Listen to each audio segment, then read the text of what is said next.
تو شاکر صاحب آپ کی طرف میں آؤں گا. آپ خود ایک برڈنگ جرنلسٹ ہیں اور فیلڈ میں ہوتے ہیں. آپ سے میں تھوڑا سا ہٹ کے سوال پوچھوں گا کہ اگر پولیٹیکل کی ہم بات کریں، یہاں پر کشمیر ویلی میں جب ہم سیاست لفظ کا استعمال کرتے ہیں شاکر صاحب، تو الٹیمیٹلی ہمارے ذہن میں یا تو نیشنل کانفرنس آتا ہے، یا تو پی ڈی پی ہمارے ذہن میں آتا ہے، یا تو وہ لیڈران جو 25 30 40 سالوں سے جنہیں وہ ڈائناسٹک سکسیشن یہاں پہ بنا رکھی ہے، ان لوگوں کا مائنڈ سیٹ بنایا ہے ہم لوگوں نے. کیا آپ کو شاکر صاحب نہیں لگتا ہے as a youth, as a journalist, کہ جو ہماری نئی یوتھ ہے، نئی نسل ہے، ان کو آپ کیسے دیکھتے ہیں کہ کیسے یہ انوالو ہو سکتے ہیں مین اسٹریم میں یا پولیٹکس میں ہم کہیں گے، اور تاکہ جو ہمارا یہ ٹرینڈ بن گیا ہے، جو ہمارا مائنڈ سیٹ بن گیا ہے کہ جس چیز سے یہاں کے لوگ تنگ آئے ہیں، جو نیگیٹو امیج آلریڈی کریٹ ہو چکی ہے، تو آپ اس چیز کو کیسے دیکھتے ہیں کہ کس طریقے سے نوجوان آج کا اس میں انوالو ہو سکتا ہے، قدم رکھ سکتا ہے؟ دیکھیے، ایک خوشی کی بات ہے کہ جموں اینڈ کشمیر میں یا ہمارا ایسوسیشن جس کنٹری سے ہے، جس کنٹری میں ابھی ہم رہ رہے ہیں، ایک ڈیموکریٹک کنٹری ہے، آن پیپرز ہے. بالکل. تو ایک بڑی چیز اس میں یہ ہے کہ یہاں پہ ملٹی پارٹی سسٹم ہے. ایک بہت بڑی چیز ہے. جیسے یو ایس میں ہم دیکھیں تو وہاں پہ 2 پارٹی سسٹم ہے. There is not scope for any other party to get in to field. So یہاں پہ یہ اسکوپ ہے. لیکن اس چیز کو کیسے برباد کیا جاتا ہے، کہ اس اسپیس کو کیسے شرنک کیا جاتا ہے، یہ چیز دیکھنے کی ضرورت ہے. یہاں پہ اگر ہم دیکھیں 1947 سے جب سے ایسیشن انڈیا کے ساتھ ہوا ہے، یہاں پہ جو ہے پارٹیز کو اسپانسر کرنے لگے ہیں. یہ سارا دہلی سے وہاں ہوتے آیا ہے. دہلی میں اسپانسر کیا جاتا ہے، جس پارٹی کو وہاں کا آشیرواد ملے گا وہی پارٹی آگے جا سکتی ہے، اور جن لوگوں کو وہ یہاں پروموٹ کرنا چاہتے ہیں وہی لوگ پروموٹ ہو پاتے ہیں.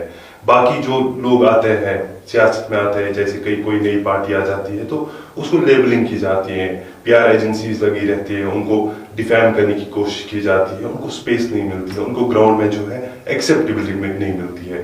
مجھے لگتا ہے کہ اگر یہاں پہ کانسٹیٹیوشن ہمیں یہ پروویژن دیتا ہے کہ آپ کئی پارٹیز یہاں پہ بنا سکتے ہو، لوگ پولیٹکس میں آ سکتے ہیں، اپنا قسمت آزما سکتے ہیں، یا جو سروس وہ ایک سیاستدان بن کر لوگوں کو دینا چاہیں وہ دے سکتے ہیں. لیکن اس کے لیے جو اسپانسرشپ جو ہے بند ہونی چاہیے، لوگوں کو اوپن اسپیس دے دینی چاہیے. جو نوجوان ہے، جس میں کیپیبلٹی ہے، جس میں جو پوٹینشیل ہے، وہ اس کا یوز کر کے سیاست میں آ جائے اور لوگ دکھا دے کہ وہ کیا کچھ کر سکتا ہے. آپ کو روکوں گا، کیا آپ کو لگتا ہے کہ کشمیری یوتھ کا جو ریئل فیس ہے، جو پازیٹیو فیس ہے، وہ اصل میں اسے دکھایا نہیں جا رہا ہے، اسے ریپرزینٹ نہیں کروایا جا رہا ہے؟ آپ کا کہنا بالکل صحیح ہے کہ یہاں پہ برانڈنگ کی جاتی ہے. کوئی بچہ کچھ لکھے، یار ہمارے یہاں پہ فریڈم آف ایکسپریشن ہے، let people express what they want. لیکن ایسا نہیں کیا جاتا ہے. ایک نیریٹو کریٹ کیا جاتا ہے اور اس کا کاؤنٹر نیریٹو کریٹ کیا جاتا ہے، اور لوگوں کی اسپیس بس اتنی ہے. There is not any other space left for the people of Jammu and Kashmir.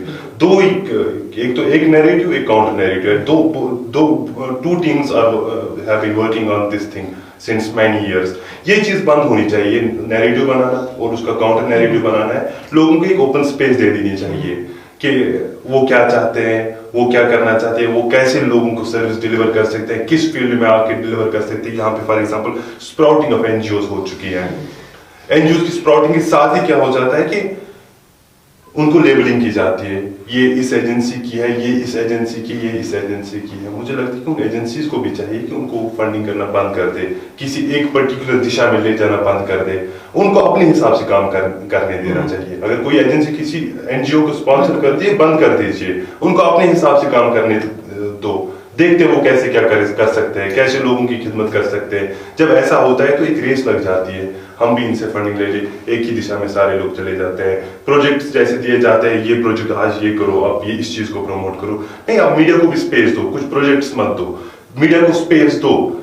وہ لوگوں کی صحیح پہچان جو ہے، صحیح شکل جو ہے، لوگوں کے مسائل جو ہے یا جو جرنلزم کے ایتھکس ہے ان کو مینٹین کر سکے. لیکن آپ جب ان کو یہ چیزیں دیتے ہو یا اسائنمنٹس دے دیتے ہو، اس سے جو ہے وہ ڈائیورٹ ہو جاتے ہیں، صحیح ایشو سے ڈائیورٹ ہو جاتے ہیں. تو شاکر صاحب آپ بتائیے کہ یہاں پہ جو انسٹیٹیوشنس کی فیروز صاحب نے بات کی، ان کا کیا رول بنتا ہے؟ हमारे स्कूल्स कॉलेजेस का क्या रोल बनता है, हमारे एनजीओज का क्या रोल बनता है। हालांकि दावे तो बड़े हैं। अगर हम आपने अभी शायद एनजीओज की बात की थी, छेड़ी थी बात यहाँ पे, मैं भी देख रहा हूँ सोशल मीडिया पर या प्रिंट इलेक्ट्रॉनिक मीडिया के डिफरेंट प्लेटफॉर्म्स पर हम देखते हैं कि एनजीओज बड़े बड़े दावा करती है कश्मीर में कि हम यूथ की प्रमोशन के लिए, यूथ की बेटरमेंट के लिए, सोसाइटी की बेटरमेंट के लिए ये काम करते हैं। लेकिन जब ऑन ग्राउंड हम देखते हैं, जब ग्राउंड जीरो पर हम देखते हैं तो वहाँ पे स्टोरी कुछ डिफरेंट होती है। तो इनका क्या रोल बनता है? देखिए, कल ही मेरा एक इंटरव्यू था Kamila Mushtaq, she is the topper of the Kashmir administrative service. जब मेरी उनसे बात हुई तो मैंने उनसे पूछा था कि जब आप एडमिनिस्ट्रेशन में जा रही हो अभी, तो आप क्या देखते हो कि किस डिपार्टमेंट में हमें रिफॉर्म्स लाने की जरूरत है। उनका कहना यही था कि एजुकेशन में रिफॉर्म्स लाने की जरूरत है, क्योंकि it has become more job oriented than moral based. She actually wants to say that we need to make it moral based as well. जब हम मॉरल बेस्ड इसको बनाए तो तभी जाके ये एजुकेशन जो है हमें जरूरत आ सकती है आगे, अदरवाइज ये किसी काम की एजुकेशन नहीं है।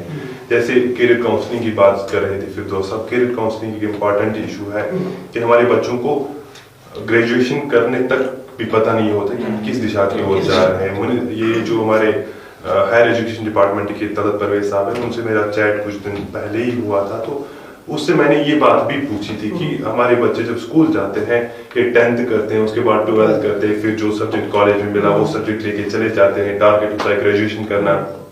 ग्रेजुएशन के बाद अगर कहीं सिलेक्शन हो गई कश्मीर यूनिवर्सिटी वगैरह में, तो किसी भी सब्जेक्ट में पीजी कर लेते हैं। तो ऐसी कोई दिशा नहीं होती, इनका कोई टारगेट नहीं होता है हमें जाना कहाँ है। ये लोग डिग्रियां हासिल करते हो, फिर ये डिग्रियां किसी काम की रहती नहीं है। तो उनका भी यही फोकस है कि उन्होंने भी यही कहा कि हम हर एक जो है कॉलेज में करियर काउंसलिंग सेल बनाएंगे, उसके बाद बच्चों से बात करेंगे उनका क्या इंटरेस्ट है, उनकी जो उनका होल्ड किस सब्जेक्ट पे ठीक ठाक है, वो सारी चीजें देख के हम क्या करें कि उनको उसी सब्जेक्ट में लगा दे, उसी स्ट्रीम में लगा दे जहां भी वो ठीक ठाक से पढ़ाई कर सकते हो, जो उनको आगे जाके फायदा भी दे सकता है। और साथ साथ क्या होगा कि ये पढ़ाई के दौरान भी कुछ अपने लिए कमा सकते हैं। That is a very important thing. ऐसा होना चाहिए, अदरवाइज जो बर्डन बन जाता है घर वालों की, बच्चे को तालीम देना, उसके एक्सपेंडिचर को बेयर करना, ये बहुत ज्यादा बर्डन बन जाता है। अगर बच्चा पढ़ाई के साथ साथ कुछ कमा ले भी तो घर वालों के लिए भी ये आसान हो जाएगा। तो नाज़रीन, चलते चलते हम तीनों मेहमानों से इनसे मैसेज लेना चाहेंगे। शाकिर साहब, आप मैसेज दीजिए, गवर्नमेंट की क्या रिस्पॉन्सिबिलिटी बनती है? जनाब, मैं जैसे अगर आपको याद होगा कि मार्कंडी कड़चू एक हाई कोर्ट रिटायर्ड जज है, बिल्कुल, बस high court of supreme court, I don't remember exactly. उन्होंने जब लास्ट टाइम हाथरस का रेप केस हो गया था, तो उन्होंने एक स्टेटमेंट दिया था कि रेप केसेस बढ़ेंगे क्योंकि लोग अनएम्प्लॉय हो चुके हैं, जब इनके पास कुछ करने के लिए नहीं है। क्योंकि जब एक बंदा अनएम्प्लॉय होता है, उसकी शादी की हो जाती है, उनका जो स्टेटमेंट है वही बता रहा हूँ, उनकी शादी की उम्र आ जाती है, शादी नहीं हो पाती है, तो हाउस के शिकार हो जाते हैं। ये लोग ऐसा करते हैं। किसी हद तक उसमें सच्चाई भी है कि हमें मानना पड़ेगा कि मुझे लगता है कि जैसे डिमोनेटाइजेशन हिंदुस्तान में हुई तो कई मिलियन लोग जो है जॉबलेस हो गए। फिर कोविड-19 का लॉकडाउन आ गया, कई मिलियन लोग जॉबलेस हो गए। अब इतने सारे लोग जॉबलेस हो गए तो सुसाइड केसेस भी बढ़ सकते हैं, अंदेशा है। तो अब जो काम करने के लिए कुछ है नहीं लोगों को, गरीबी लोगों में आ चुकी है, चोरी डकैती ये सारी चीज बढ़ जाएंगे। गवर्नमेंट को एक कम्प्रिहेंसिव पॉलिसी लाने की जरूरत है, इन सारे लोगों को एडजस्ट करने की जरूरत है, या यूनिवर्सल बेसिक इनकम की जरूरत है कि हमारे नौजवानों को एक बेसिक इनकम रहे ताकि वो अपना खर्चा चला सके, वो डिप्रेशन का शिकार ना हो जाए। इसलिए सरकार पे भी रिस्पॉन्सिबिलिटी है कि वो भी अपनी जिम्मेदारियों को समझे कि कम्प्रिहेंसिव पॉलिसी लाके सारे नौजवान जो है हमारे या बाकी लोग जो है उनको उनका कहीं ना कहीं से सपोर्ट दे। और कौम के नौजवानों की भी जिम्मेदारी ये है कि वो एक कौम का फ्यूचर होते हैं, उनको भी उन सारी जिम्मेदारियां याद रखनी है कि जैसे वो ऐसे काम करें, कुछ ऐसा कर दिखाए कि जो हमारी कौम की रौनक बने, जो पूरी दुनिया जो है वो हमारी कौम को याद करे कि यहाँ के नौजवान यही करने में आगे रहे हैं। तो नाज़रीन, ये थे आज हमारे साथ तीन मेहमान, समीर बुखारी साहब, फिरदौस अहमद बाबा साहब और सईद शाकिर साहब, जिन्होंने अपना कीमती वक्त दिया और हमने मुख्तलिफ जो मौज़ूआत को लेकर मुख्तसर सी गुफ्तगू की। आप सभी मेहमानों का प्रोग्राम में शिरकत के लिए बहुत बहुत